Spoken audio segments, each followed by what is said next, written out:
The one I lean on very similar is you can't get upset at results you don't get by work you don't do. You are listening to the Go Earn Your Salt podcast, brought to you by SALT Electrolytes. On this podcast, your host, Riley Rogers, explores the stories of people who get after it, get things done, and earn their salt. You will hear from high achievers who discuss what makes them tick, how they got to where they are today, and where they're headed tomorrow. Perhaps this podcast will help you go earn your salt.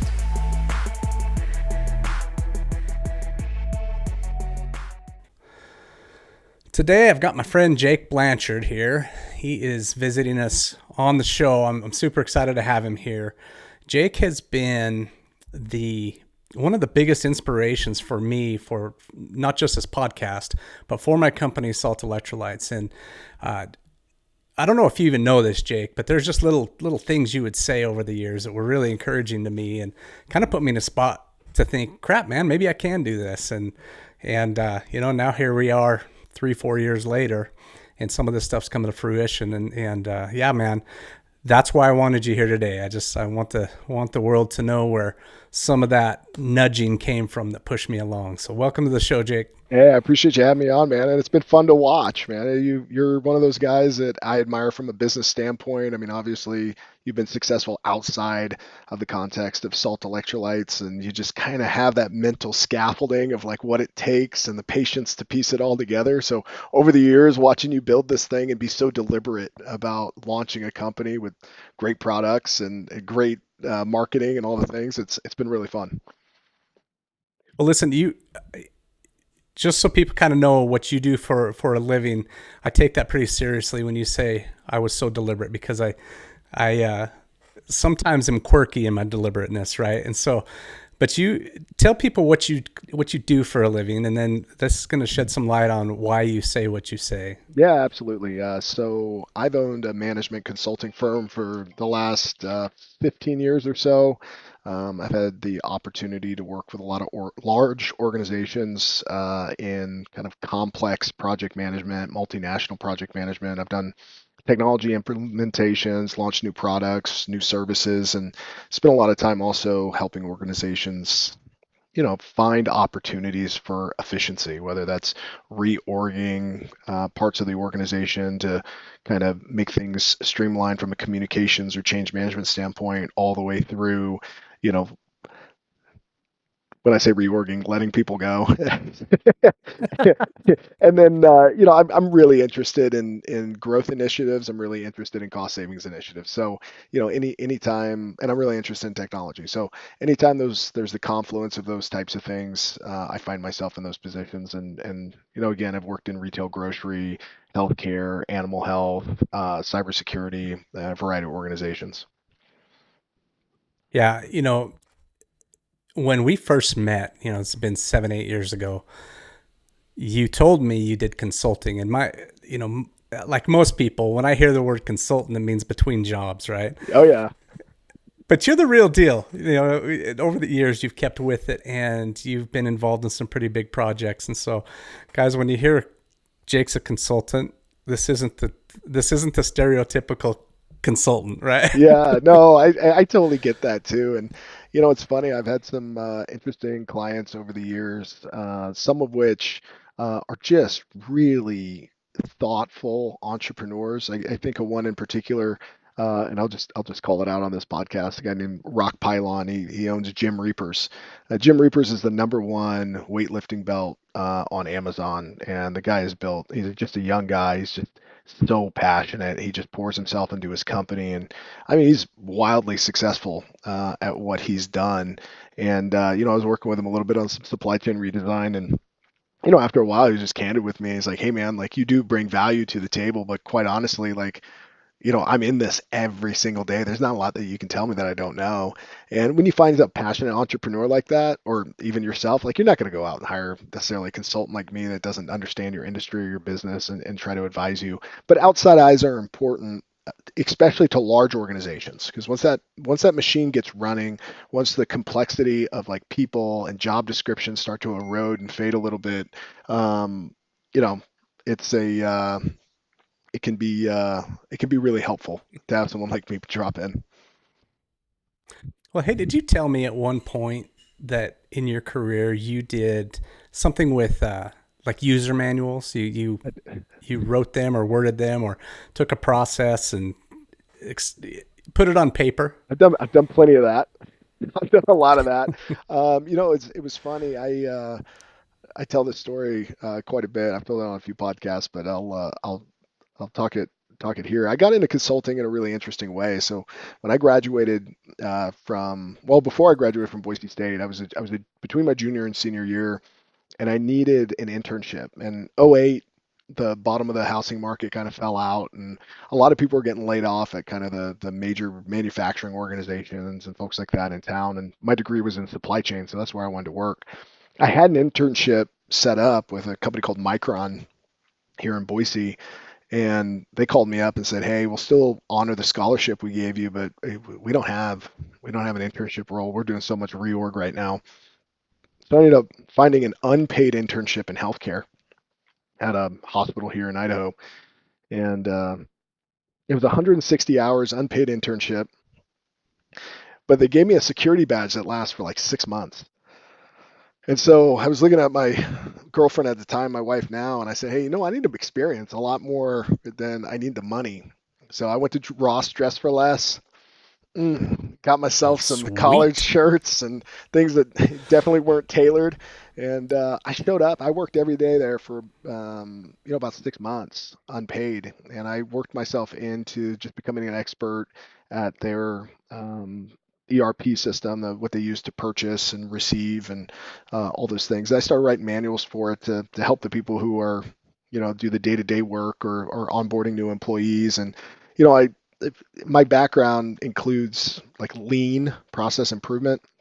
And so there's a lot of like standard work, document writing that's involved in that, and a whole philosophy around, how do you transfer knowledge to an individual that needs to do the same task or a repeatable task over and over again. So yeah, I'm certainly interested in that. I'm at a point in my career right now where I don't do a lot of the tactical, like standard work document development, but if I find the energy for it and an opportunity to do it, I certainly will. Well, it's the reason I am asking you about that, and the reason I took an interest in it when you first mentioned it to me, because I was in, gosh, probably only a year or two outside in my other business, my mobile oil change business. I I had just written all of the procedural documents for the entire business. I've got this extensive file of every process and every operation in that business is documented, and it's step by step. And I wrote it so that my 10-year-old daughter at the time could follow those steps and get the job done. And so I Yeah. wrote it to a 10-year-old.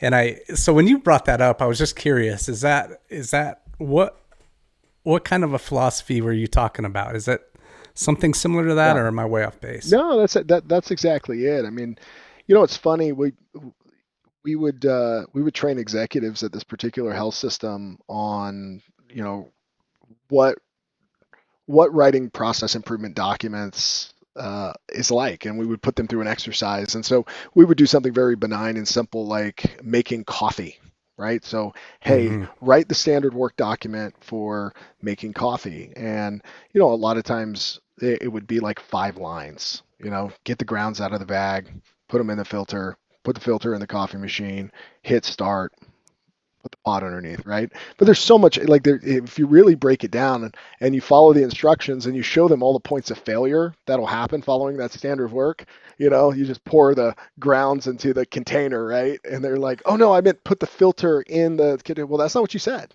right? That's not That's that's not not what you said. that's not what you said in here. And so, the whole talk to me like I'm a child thing, that holds up. And we always point to this really great quote. There's a guy named George Bernard Shaw, and he said the biggest illusion with communication, or no, the biggest problem with communication is the illusion that it's taken place. And I love that quote. Yeah. I say it all the time, but it really reminds us all to just take the time. And if we expect somebody to do something that we should. we should clearly state exactly what the expectations are, try to include some pictorial representations of what that process looked like, or what a done finished product looks like, and be open to the fact that our first few times of communicating that are likely wrong, and that we need to test it until we can get it right, or get someone who's never done it before to do it accurately the first time through, right? Yeah, that's a challenge too, man. And I think, in small business, there's a lot of books that talk about processes and procedures and how to document all that stuff, but they never really give you the nuts and bolts of how to do it. And, I ran into a book called Traction by Gino Wickman. Oh yeah. Not sure if you've ever read that, Yeah, but no, I'm it, well versed in the EOS operating system for sure. yeah, yeah. And that really helped me, man. And that's a shout out for that book. If anybody's listening here, you get the book Traction, but it's more of a workbook than it is just a read, right? Yeah. He's got a couple other story versions of it that walk you through it in a story fashion. One's Get a Grip, it's called. Again, Gino Wickman. But that changed all that for me, and it helped me to really get a grasp around that, how to write a procedure and how to write it for someone who's never done it. And you're right, man. If you don't pressure test that stuff, Yeah. you're going to get some failure points. It's interesting too, because I do work with small business through my consulting firm, and every now and then I'll run into an organization that's done the EOS implementation, and they're running their level 10 meetings and things like that. And I actually built a whole mini service in my firm to do strategic planning that complements what they do in EOS. And I actually took some principles from Lean and some personal experience that I have, Mm-hmm. and merged those things together. And I've gotten, like I said, smaller business, less than 20 employees, folks like that. But it's been a good service for me. I mean, I sell a couple of them a year, and I don't really hunt that business all that much. And so, what originally drew you to this kind of stuff? Was that something you're just kind of naturally bent towards, or did you just fall in that on accident? Um, a little bit of accident. It was it was one of those things where one of my close friends at the time in college, he was actually the best man at my wedding. Since we're still friends, but we've how you lose touch with people over time. You start having kids and things like that. But his dad was worked at HP for a long time, and had just retired from HP and had opened up a consulting firm. And this was a smart guy. He was my first real business mentor. Guy named Tom Old. Shout out to Tom Old. Always shout out to Tom Old. And when I was engaging this hospital on the back end of that 6 months, so the rest of the internship story was that after 6 months, I was deeply entrenched in all kinds of work that was going on in this consulting firm, or excuse me, in this hospital. And I came in right before finals. I was taking 18 credits of upper division courses. I was working like 30, 40 hours a week for free. And I was like, all right, I think I got the majority of the experience that I needed to get from this, and at least 6 months of work experience here. So I walked in and I quit. I said, hey, listen, you know, I don't necessarily have to give you guys 2 weeks because I'm still an intern. So I'm just letting you know I was done like 5 months ago. I just kept showing up out of interest. Will you sign off on my internship? And then they were like, no, like you can't leave. You got all these projects going. We don't have staff for it. And I said, well, we don't have a full-time employee position available to you, but we do have a discretionary consulting budget.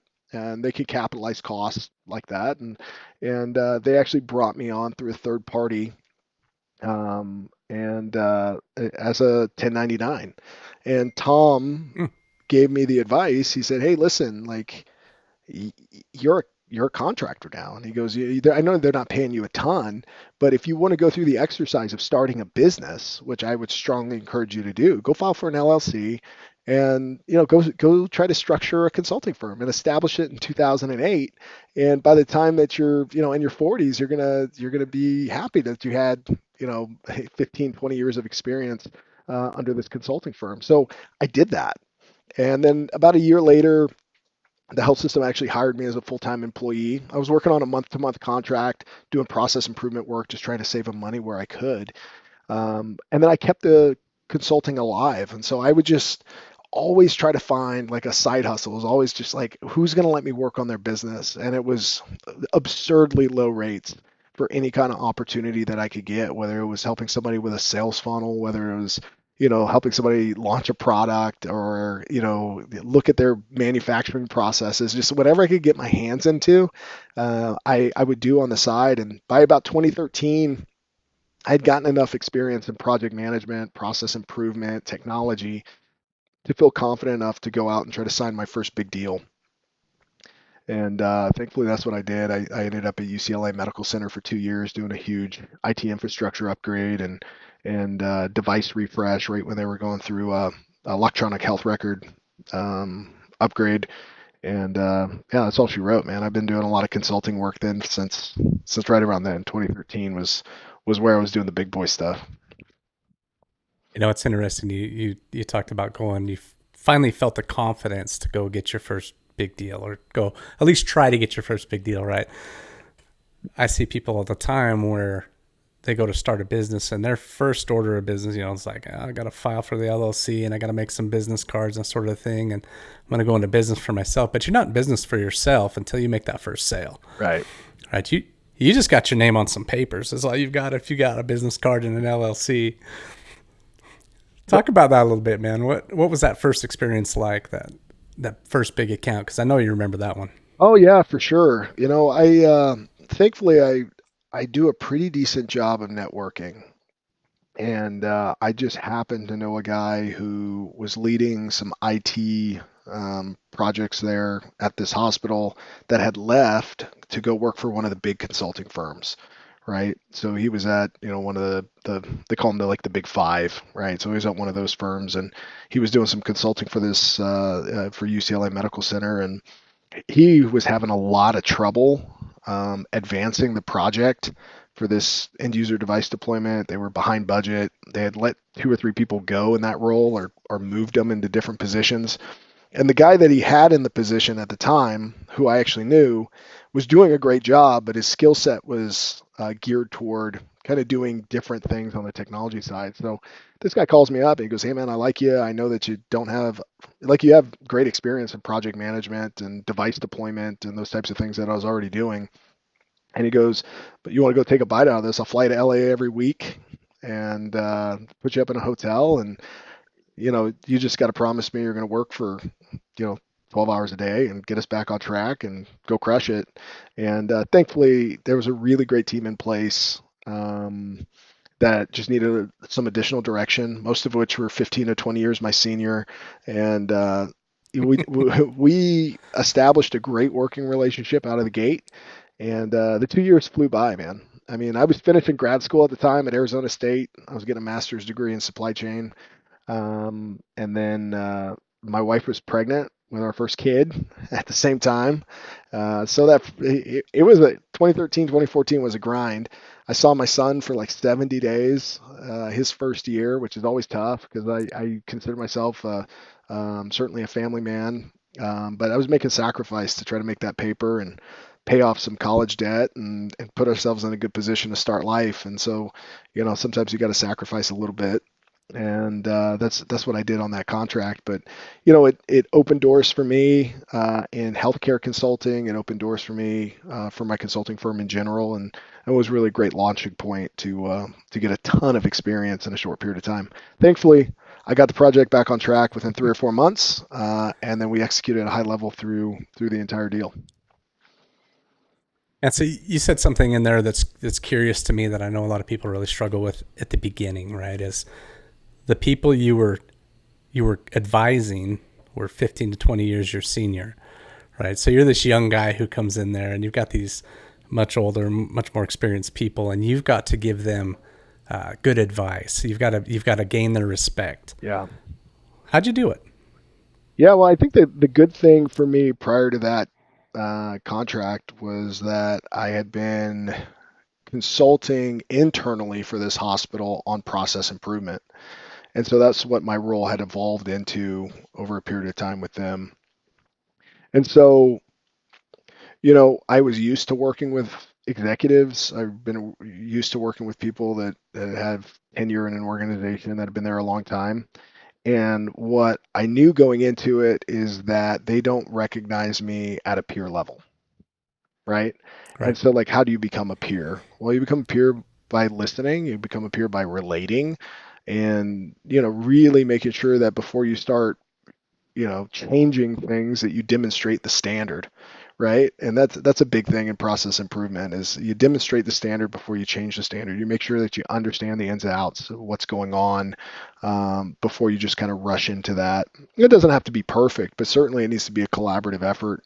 And that's really what we found together. And quite frankly, there's one person on the team when I got there that really did not like me and did not like me there.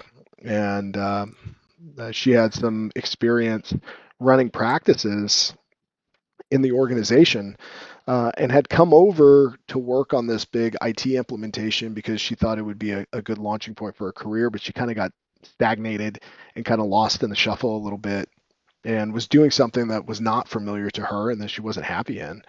And so, after some difficult conversations, we talked, and I was like, hey, listen, like, I fully support you and, like, finding somewhere else in the organization to go because you're clearly not happy here and you weren't happy before I got here. So and my being here makes you even more unhappy. So, like, what can I do to help serve you in this, because you have so much to give and so much to offer, but you're not feeling seen right now, and let's try to figure that out.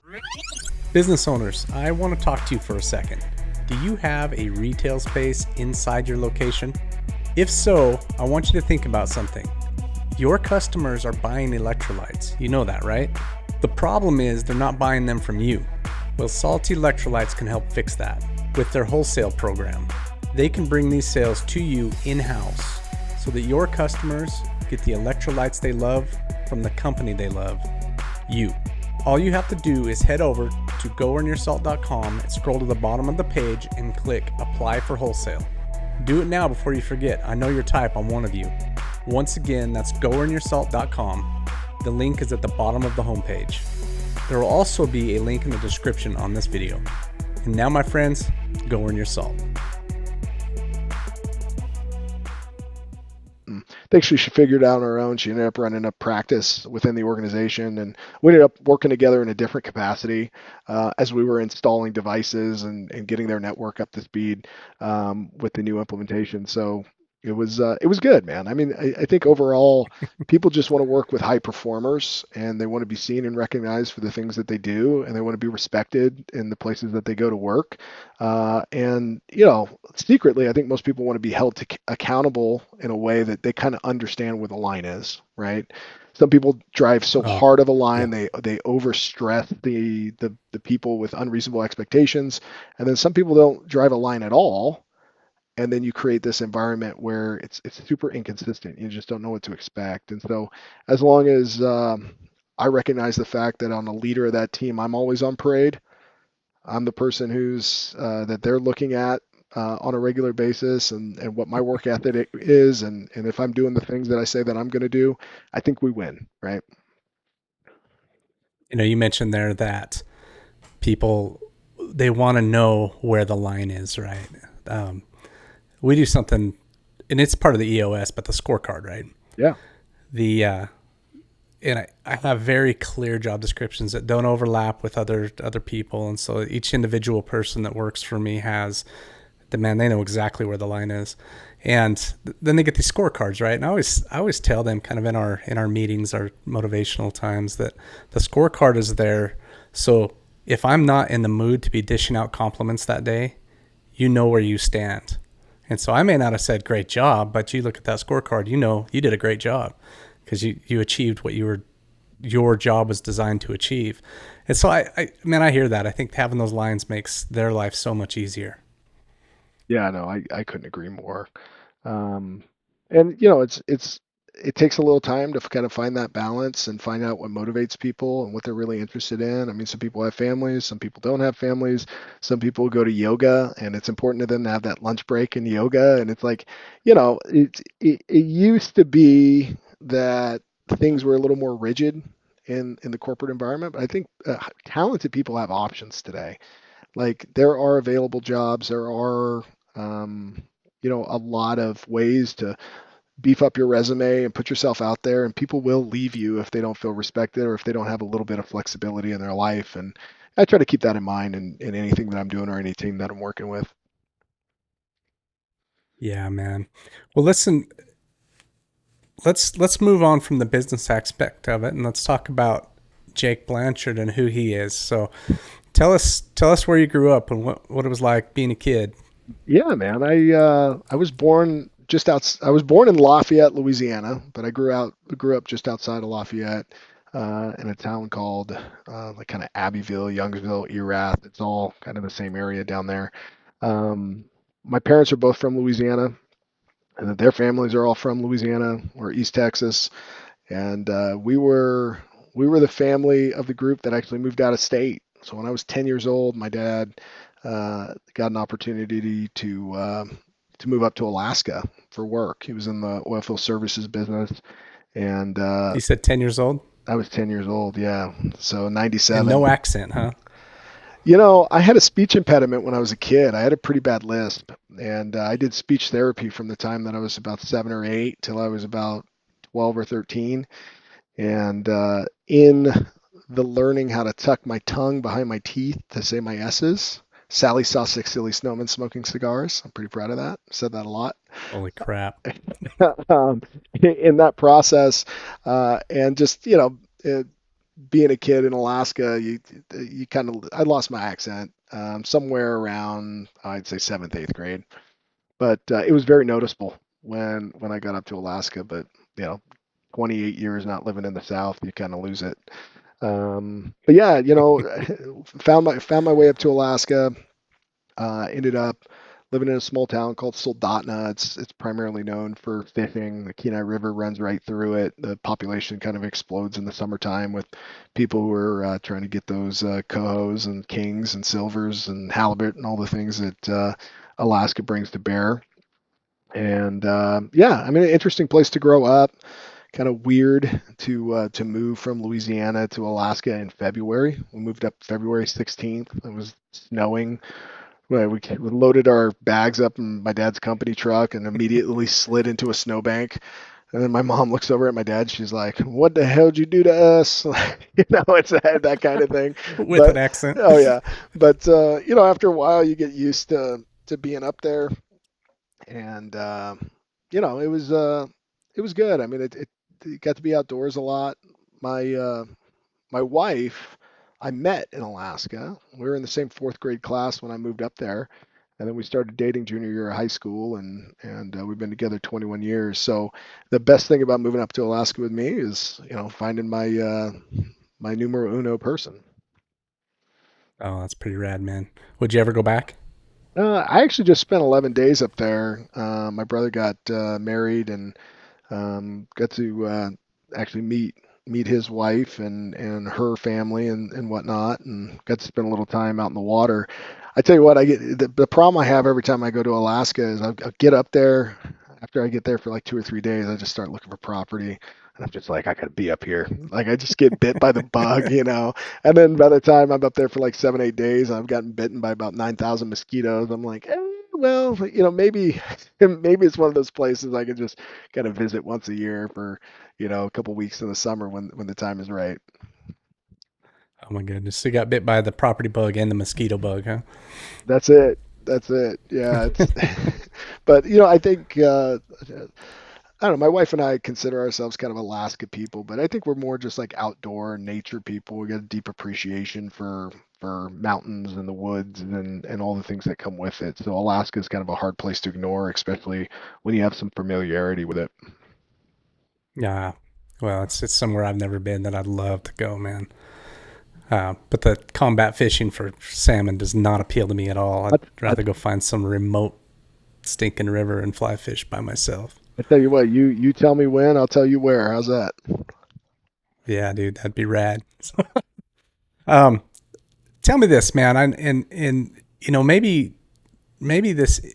maybe I got the wrong impression, but you went through a time in your life where you got pretty heavy Oh yeah. and had a pretty big weight loss journey, right? And I don't know that you and I have ever talked directly about that.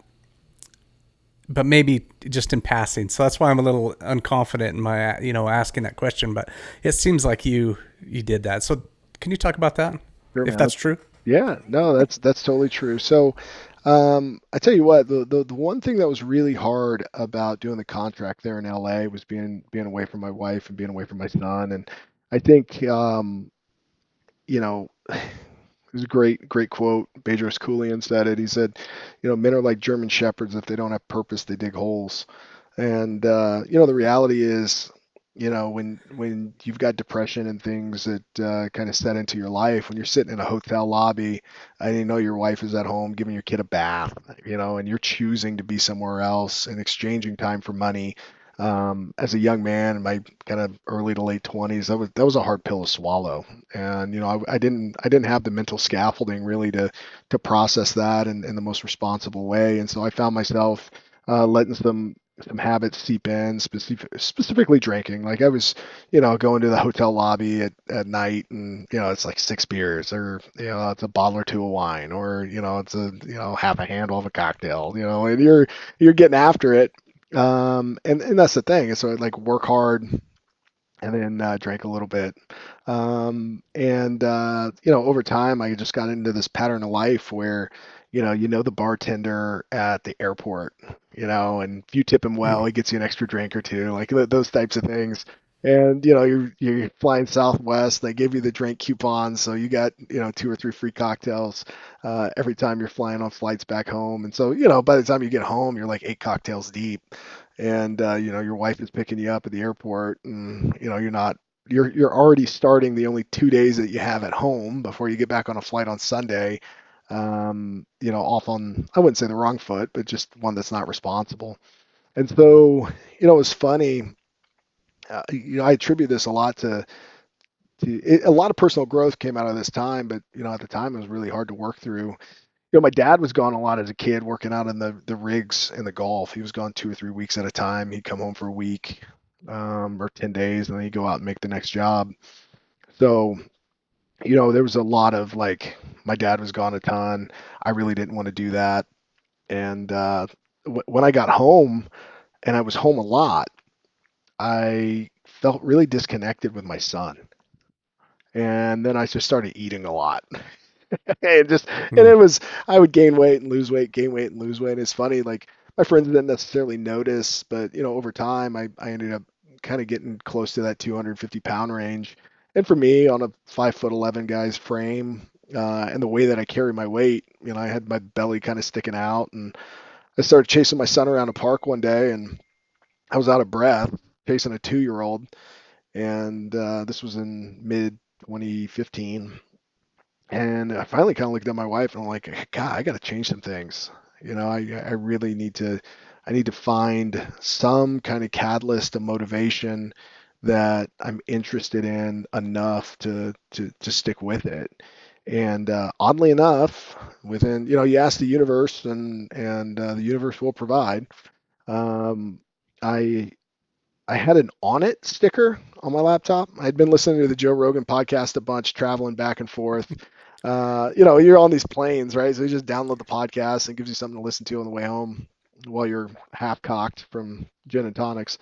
And I had I had been ordering like supplements from On It, and I put a sticker on my laptop at the place that I was working, and the CIO of that company, who did Brazilian Jiu Jitsu at Team Rhino, looked at my laptop, and he goes, "Do you do Jiu Jitsu?" And I go, "No, no. I did some kickboxing and some martial arts as a kid, and have considered doing Jiu Jitsu because, the Apostle Joe Rogan talks, he talks a lot about starting Jiu Jitsu, and, the great benefits in it and those types of things. And so it had crossed my mind. So I was very open to the idea. And he said, "You should come. You should come. We got a really great gym. We got a really great gym culture. You'll love meeting Keith." And so, yeah, I started jujitsu in 2015 on his recommendation. And the first day that I was there was some kid, some 15, 16-year-old kid.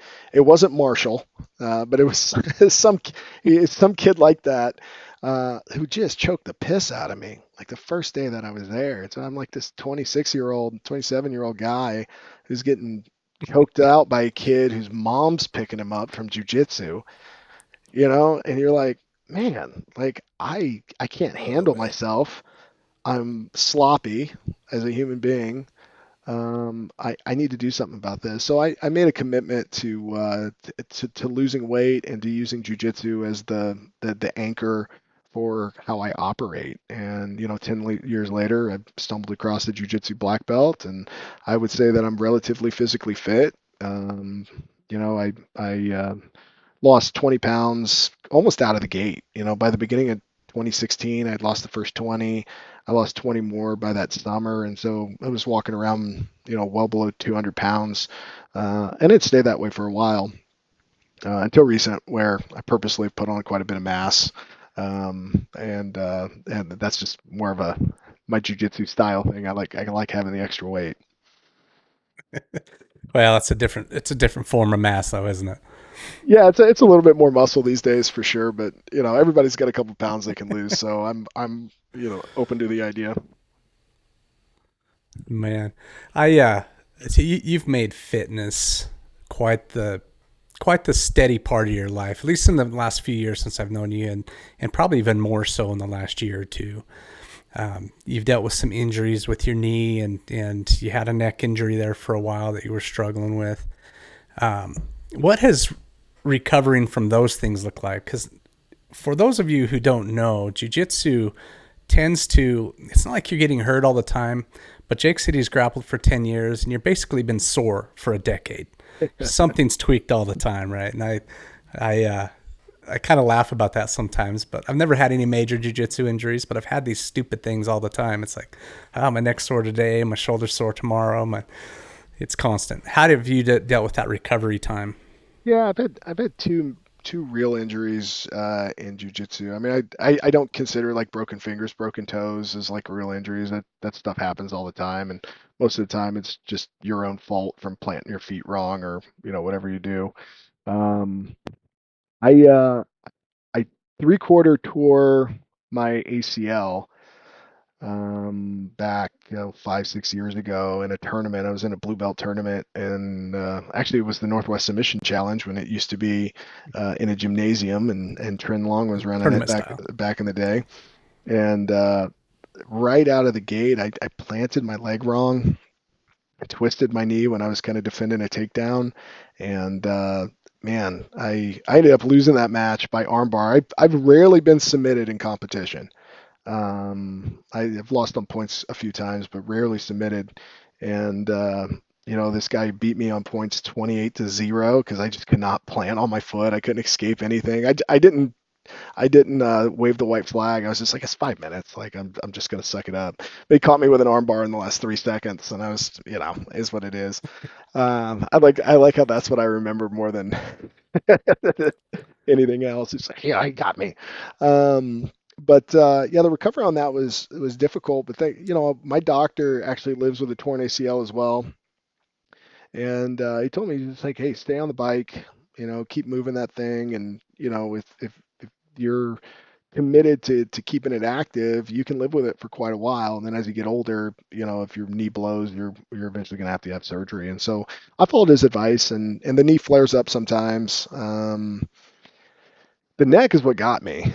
I was training for the last kind of what they call like super fights or feature fights for the Northwest Submission Challenge, and that was 2 years ago when I was doing Northwest Submission Challenge 3, and in training going up to it, I slipped 2 discs in my neck, and I got what's called a neural radioradiculopathy. If I'm saying that wrong, sorry to all the PhDs that are listening to this, but essentially what it is a pinched nerve that's on my 5/6 in my neck. It runs down my arm. I lost all the feeling on the inside of my middle finger and the inside of my index finger, that kind of V there. And then I've got some nerve problems that run through the palm of my hand all the way up into my elbow. And it's really impacted my ability to lift with my left hand. I get a lot of pain in my forearm and my elbow. Some days are better than others, but I can't lift the way that I used to. I probably, I think, max curl with my left hand about 30 pounds, which for me is wild because I can do a lot more with my right arm. I don't bench press anything over 135 pounds anymore just because the mechanic of my arm pushing up against that much weight, my arm becomes very unstable, and my hand can go numb when I'm doing it, so it's a little dangerous for me to do it. So, and I live with that. I mean, I live with it every day. All right, you sweaty buggers. That liquid dripping off your forehead and down your back contains minerals that are critical for high performance. If you don't put those minerals back, you're not going to perform well. This is where SALT Electrolytes comes in. Salt contains 6 electrolyte minerals plus a touch of iodine to help you replenish after a hard workout. Salt is the only electrolyte supplement to pair every mineral with its counterpart, giving you the most robust mineral profile on the market, period. Head over to GoEarnYourSalt.com today to get some for yourself. Use the code GOEARNYOURSALT to get 15% off your first order. And now, my friends, go earn your salt.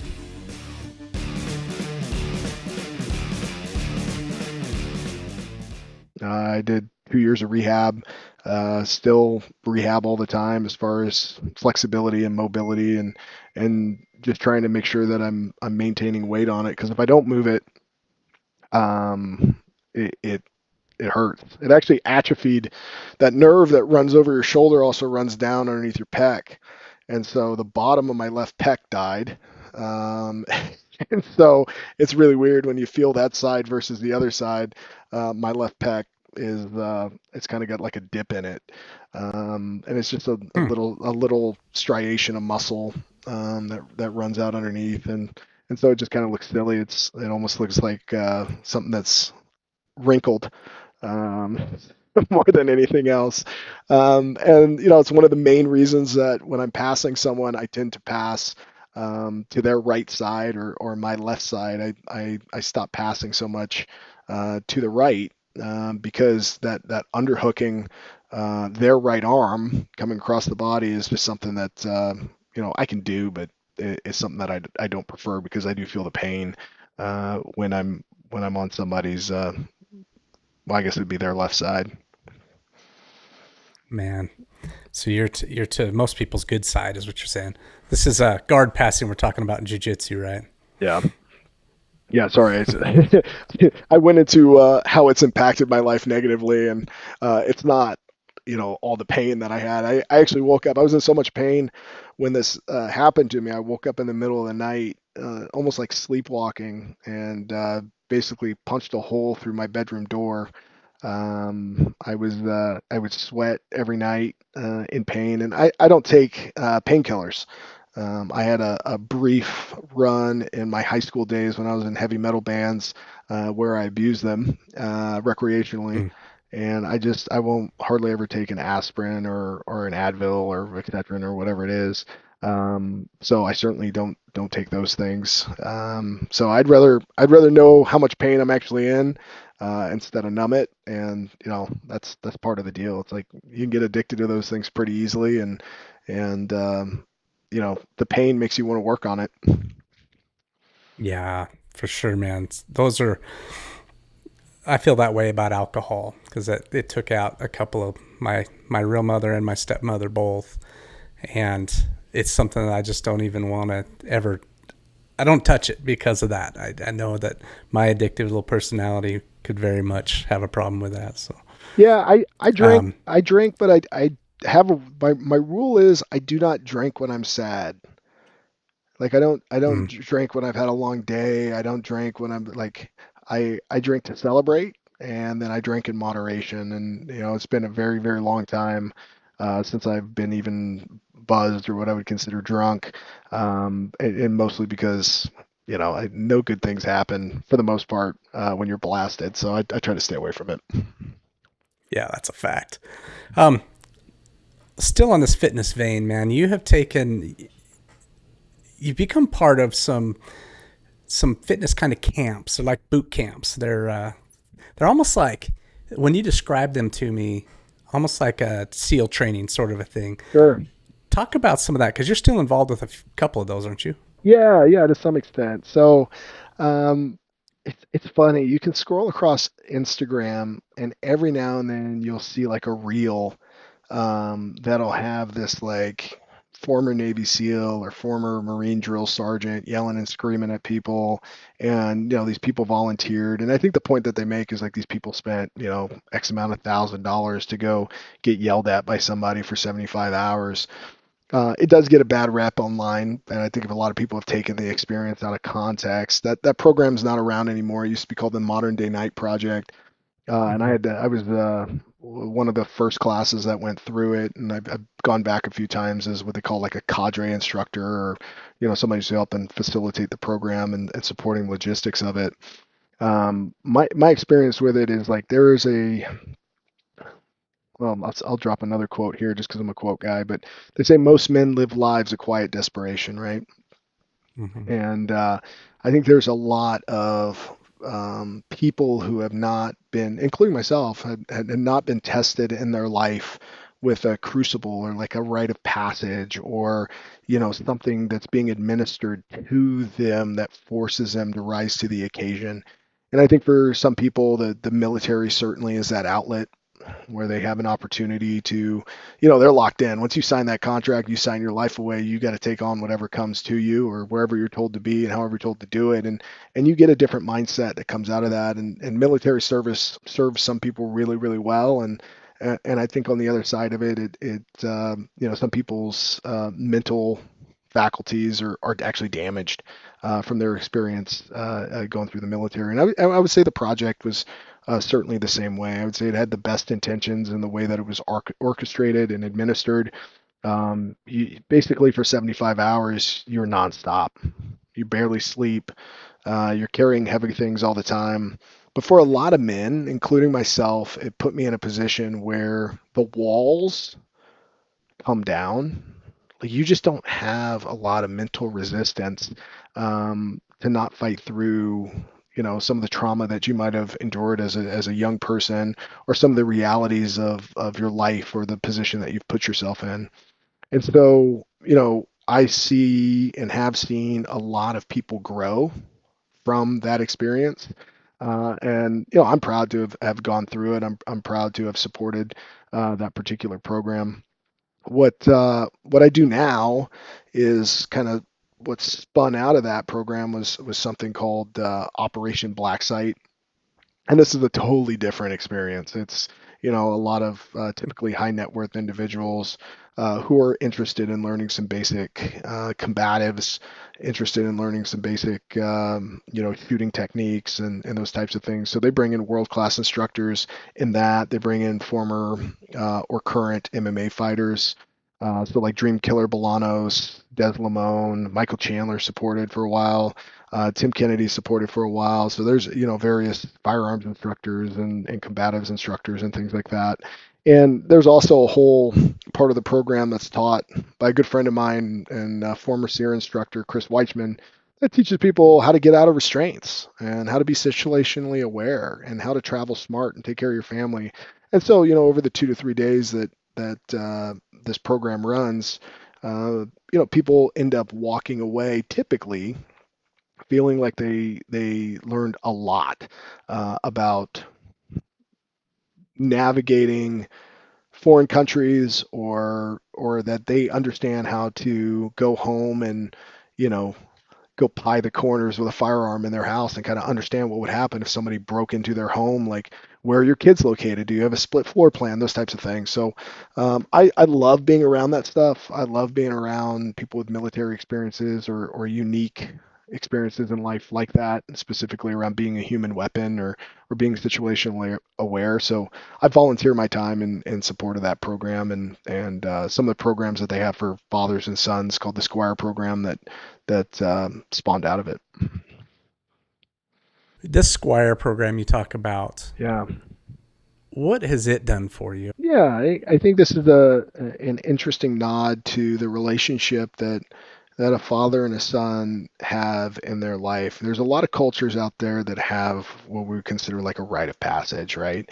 Where a young man comes of age and either, there's the old, like, give them a hatchet, put them in the woods for 24 hours and they come out the other side, or it's, some cultures do more extreme things, but we really don't, like, societally, we don't really have a true, like, structured rite of passage that helps a father and a son talk about the evolving relationship that we have at a really critical point in a young man's development. That 12 to 15-year-old range is a time where that kid's experiencing some of the most changes in their body, socially, mentally, the desires that come up, the things that they think about radically change, the way that they absorb information from the outside change, the way that they view their mother and their father change.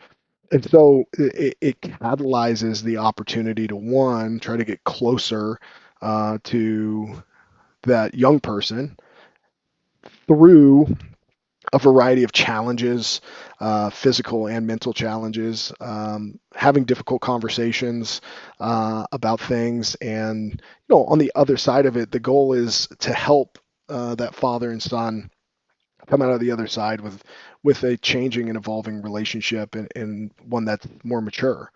I mean, the reality of it is, it is the it is the job of every son to kill their father. And what I mean by that is, Explain that. what I mean by that is, as you want your son to be able to get out of the house and to operate as a young man, right? Now, not to say that he won't need your advice or your support or, your perspective on things. And you want to have the kind of relationship that communication moves two ways, and that you can support your kid, but you want them to be independent. You don't want them to be fully reliant on their father their entire life. It just doesn't work. And you see a lot of instances of that, especially most notably, I guess, in families that might have a lot of money or trust funds or those types of things, and where, the young person didn't go out in the world and carve their path, or they've always had safety nets surrounding them, and they haven't felt the pressure of what it takes to go and be that man that the world deserves, or that they deserve of themselves. And so I like the concept. um, I'd like supporting those types of events, and I like to see the relationships shift. And with as a father, with my son getting ready to turn 12 here next week, we're considering just doing it as a duo, doing the father son. My buddy Matt Ortiz out in Chicago runs. He's actually a Pedro Sauer affiliate, trains with Jeff Curran out there, and Mm-hmm. he runs one of the franchises there, the Squire program. So at some point in time, my son and I will go out there and take on the same experience that we've seen fathers and sons go through for the last couple of years now. Oh, that sounds awesome, dude. Um, Listen, can we switch gears and move on to some lighter questions? Yeah, anything, man. All right. Jake, this is called the Go Earn Your Salt podcast. When you hear that term, go earn your salt, what does it mean to you? Oh, dude, I'll do anything for the mango salt. I just, just going and earning your salt, man. I love the line, by the way, from your company. I wear the shirt that you've got on, that you gave me proudly. And I think really what it means is, you need salt in your body to replenish yourself, right? You've got to do something that's physically exerting, mentally exerting, whatever it is, to require replenishment. And so, whatever it is that you do, whether it's work, whether it's jujitsu, whether it's after this call, I'm going to go ride motorcycles with my son and just enjoy that experience. Like, like, you can waste a day pretty easy in this life. You truly can. And dude, you got to go out and you got to go earn the day. You got to go put out work and effort, and make sure when you sit down, you put your head on the pillow, that you felt like, you made one more memory, or work toward a goal. And yeah, that's probably off the cuff what I'd say go earn your salt means to me.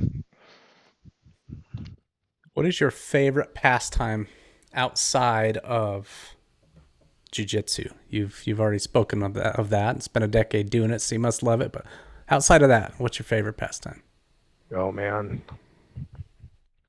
can I give two? Sure. Yeah, I'm a family guy, man. I love spending time with my wife and my two kids. I'm so fortunate uh, to just have, and I know you've got kids too, but I've got the best ones, just like anybody else, you know. Like my kids are awesome, man. I really truly enjoy spending time with them. Like last night we played just randomly. We are doing a random word generator for charades, and there was no clock, there was no teams. It was just kind of a really organic moment where. I was asking kids what they wanted to do, and my daughter was like, "We should play charades," and we're like, "All right, like sure," and we get to do stuff like that all the time. I think the other thing is I fell in love with coaching lacrosse and just supporting my son's lacrosse journey. He's a phenomenal young lacrosse player out here in Idaho, and it's been really fun to see how seriously he takes it and how hard he plays. And I had always wanted to lean into whatever activities my kids are doing. I'd love to lean into my daughter's dance routines and things like that more, but quite frankly, that's such an individual sport for the most part. I can watch and I can applaud and I can create a container to just be there for her and support. But I can't make her more flexible, but I certainly can help my son shoot a little bit faster, right? So I spent a lot of time with him, just practicing, whenever he wants to, which is quite frequently, and had the opportunities to coach his rec league lacrosse, and as he's getting ready to go into sixth grade, I don't have a lacrosse background. It's just a sport I fell in love with him, and have leaned into quite a bit. But I've got to develop other kids through that. I know enough about the sport now that I can teach kids to pass and catch and basic movement that's going on the field, and motivate them in a really positive and encouraging type of way, and try to fill that role for coach and mentor for some of those kids. And have built some really great relationships through that. And for me, I'd look for as many opportunities as I can to be around my son and pour into other kids and help grow the lacrosse community here. So that was a little bit unexpected in my life, but something that I'm pretty proud of. That's great, man. Okay, you're in a restaurant. You order a cheeseburger. Not that you would, because it's not part of a good fitness diet, but you order a cheeseburger and the veggies come below the patty. Is that acceptable? Oh man, not at all. I don't. Here's my thing. I don't mind veggies on cheeseburgers. I don't mind it, but I don't order it. You know what I mean? Like I if I'm gonna order a burger, like a burger is meat and cheese and in my opinion some form of onion, whether that's like a grilled onion or whatever. I Mm-hmm. don't mess around with a whole lot of condiments. I don't mess around with a whole lot of like whatever.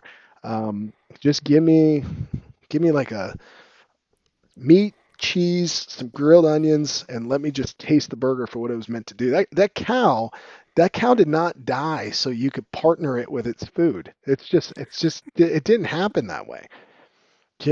Like, if you want to eat a salad on the side of the burger. Take the salad for what it is, but don't jumble up my burger with your salad. Oh man, I'm feeling you there, bro. Okay, good. Have you ever been in a Have you ever been in a fight that's been not a jiu-jitsu match or a tournament situation, but on the mean streets? I really, there's one in particular that I think about all the time. Unfortunately, the individual who's involved in this with me has since passed away. He passed away, I think in '06, '07. A guy named Cody. We were in it might have been sophomore year, might have been early junior year of high school. And he walked into class one day. He was just head down, kind of pissed off about something. And I was joking with a kid that was sitting behind me, and I grabbed a magazine off his desk and I flipped it in front of my desk. It wasn't even close to this kid, but he just decided to use it as a trigger. And he stood over me and he just started punching me in the face. And I was laughing at the first couple punches because, like, I thought he was just joking. Nothing had really connected. Like, it was kind of hitting the top of my head, and I was doing an okay job with my hand up, just kind of like blocking, like laughing because we weren't like enemies. We just didn't roll in the same friend group, but I never had a problem with him, and he never really had a problem with me. And then he caught me with one and split my eyebrow open. And when the blood started coming down, I was like, oh shit, I'm in an actual fight. So I push him off and I'm getting ready to stand up, and the teacher breaks us up. I think about that all the time. Like, one, empathetically for him, like what he's whatever he was going through, whatever he was working through as a young man, it just manifested in some really negative energy towards somebody that was undeserving for it. He never really apologized for it, which is fine. And I think about it too, is I was completely unaware. I was completely like, I didn't take it seriously. I didn't have my situation or my surroundings. And, granted, I was 16 or 17 years old at the time, but yeah, that's probably the one I've been in. Outside of that, before I trained jujitsu, I was breaking up a fight between a guy and another guy, and actually had some knowledge about how to do a rear naked choke, and I did it. And I squeezed so hard, I busted some of the blood vessels in this guy's eyes. I should have started jujitsu then. I'd be a lot further along now, but uh, I didn't. But yeah, I try to stay away from all that shit, man. I just try to keep my family safe. I try to keep myself safe, and for the most part, I'm pretty decent verbally, so I will. I tend to be able to smooth things over even between people that are heated between themselves. It's interesting because everyone that I've ever interviewed that's a jiu-jitsu or MMA fighter, fights on the streets are not appealing, man. Not They, at all. people think they walking around just wanting to do it all the time, but nope. 100% so far I've said no to that. I say it all the time. It's like I love the playfulness of martial arts or self-defense. Like there is a really interesting dynamic you get from stand up, like sparring, or from jujitsu rolling around and things like that.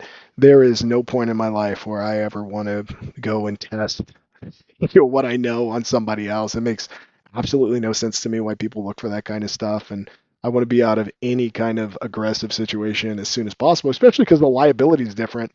Mm-hmm. One, you get in a fight in a bar, right? You punch a guy in the head and his head hits the table, and whatever it is, and then the headlines are "Jiu-Jitsu black belt beats up some guy in a bar."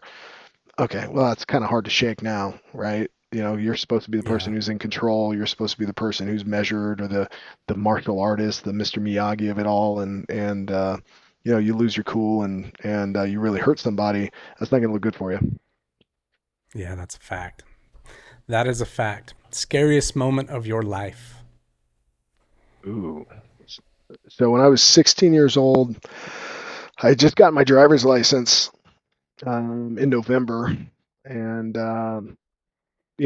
close to Soldotna, there's a town called Kenai. It's about, I don't know, 10 miles away. Well, excuse me if I'm wrong there, but it takes about 10, 15 minutes to drive it. So when the first Lord of the Rings movie came out in 2002, and I was 16, I took my buddy to that movie, and then him and I were driving back. And I was in the car and I was talking to him about a basketball game we had went to the night before, and me and some of the other knuckleheads that were sophomores in high school and had trucks, we were kind of like weaving through the lanes and stuff like that. It was a really, it was a fun night. The roads were dry that night. It's Alaska in the wintertime, right? So that's important. Well, since there was ice on the roads the following day that had turned into some black ice, and so I was demonstrating said swerving technique that I had apparently mastered, and I caught some black ice, and I was going about 55, and the truck turned to the right and started sliding toward the sidewalk, full speed on the highway, and I hit a light pole at about 55 miles an Mm. hour. I smashed the back of my truck, and it was a cab plus. Like, think of a Ford Ranger where it's not a four door, but it's the one door that opens up. You drop the seat back, and they have the little seats that you can pull down.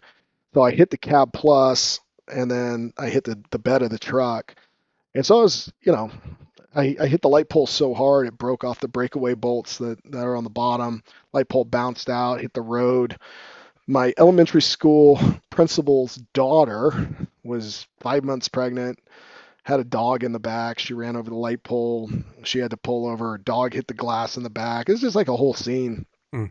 And it was certainly a really scary moment in my life. And it's kind of weird. It's surreal. You get out of the truck. Alaska's always got some kind of like little dusting of snow in the air, and well, not always, but in this case, it was like lightly snowing, and it was like midday. It was like 4 o'clock. And so the sun hadn't fully, like I said, midday at 4 o'clock. It's maybe a little earlier than that because the sun hadn't gone down yet. And usually it goes around 3, 4 o'clock. It kind of went down there in the wintertime. And, it was just one of those moments where you're looking around and you can't really hear anything. And, what the hell just happened? And, thankfully my parents showed up. They took me out for pizza. They're glad that I was okay. But yeah, it was certainly really scary. Dude. Yeah. Bucket list challenge. What's something you want to do in the future? Hey, has all that talk about salty electrolytes made you wonder what all the fuss is about? Have you thought that maybe one day you'd like to try that stuff? Well, today's your lucky day because SALT Electrolytes is offering free samples to listeners of this podcast who have not yet tried this amazing electrolyte supplement. All you have to do is head on over to goearnyoursalt.com and use the code PODSAMPLE at checkout to receive your free sample kit. There will also be a link in the description of this podcast. And now, let's get back to the show. Oh man. If I was the same person right now, but was about 10 years younger, I'd tell you I'd want to get in a cage and fight a little bit. I got that in me. But I'm 38 with a bad neck and a bad knee, so I'm not going to open up that box. But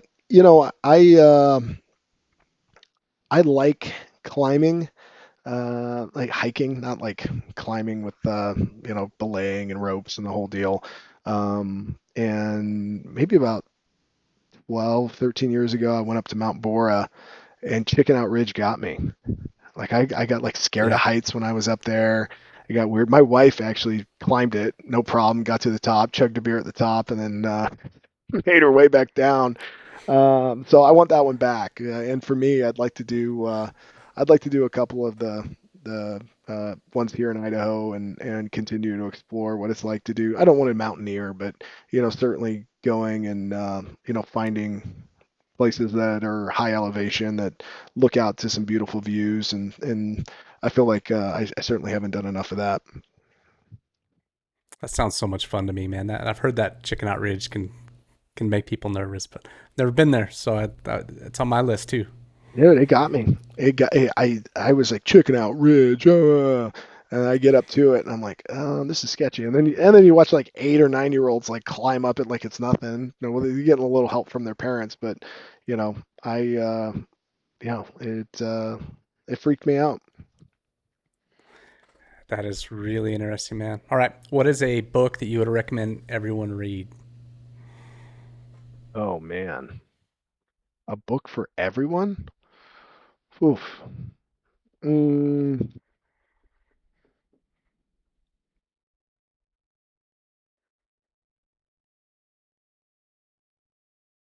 you got me with this one. I've read a lot of How books about your too. favorite book? How about your favorite book? Favorite book?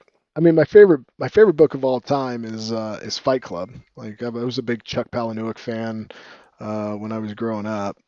Um, Man, I'm trying to think of a book for everybody though. I there was a book that changed me in a really positive way.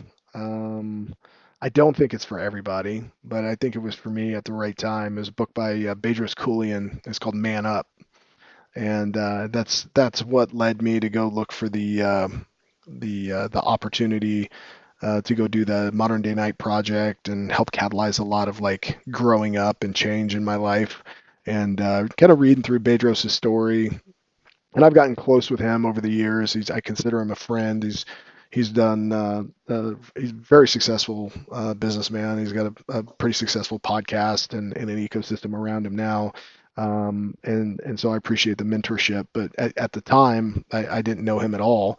And reading through that book and just hearing about his story as an immigrant, hearing his story about, making a ton of money and then losing it all, and then, having to grind through and figure out how to do it again, and what it was like to kind of build an empire and focus on family and those types of things. It resonated with me at the right time. So if you haven't read Man Up, regardless if you're a man or it could be easily called Woman Up, They Up, whatever it is, I'd encourage anybody to read it. That's excellent, man. I will check that one out myself. Yeah, I got a I love copy that for you. question because I get a reading list now. Good. Yeah, I might have an extra copy at home. Well, When I listen, had we didn't talk about. Oh, go ahead. Oh, I said when I had Bedros on my podcast, I bought a bunch of copies and I've been handing them out for a while, so I might have one around the house. Ooh. Well, if that's an offer, I'll take you up on it, man. That sounds good. What's what's next for you? We didn't talk about this, but you also are the man on the Jake Blanchard podcast, Yeah. and that man, I talked about earlier in the show that Jake, you were a real inspiration for me to start this podcast. You were the first guy I called when I had the idea. I've always really enjoyed your podcast, and we're friends, so it's kind of like, yeah, of course you do. We're buddies, but I genuinely have always enjoyed that thing, man. And so I know lately you've kind of slowed down on it a little bit, but this is Lot. my encouragement back to you to say we need that out there, dude. It was good stuff. Yeah, I did 150 something episodes, and in a very similar fashion, the way you're interviewing me now, I've had the opportunity to interview a lot of really cool and interesting people with great stories. I've always been interested in other people's journeys through life and how they've navigated challenging situations and scenarios. And I kind of ran into this wall where about 2 years ago, where I just found myself looking at it more like a chore than anything else. It's my podcast was never really like revenue generating.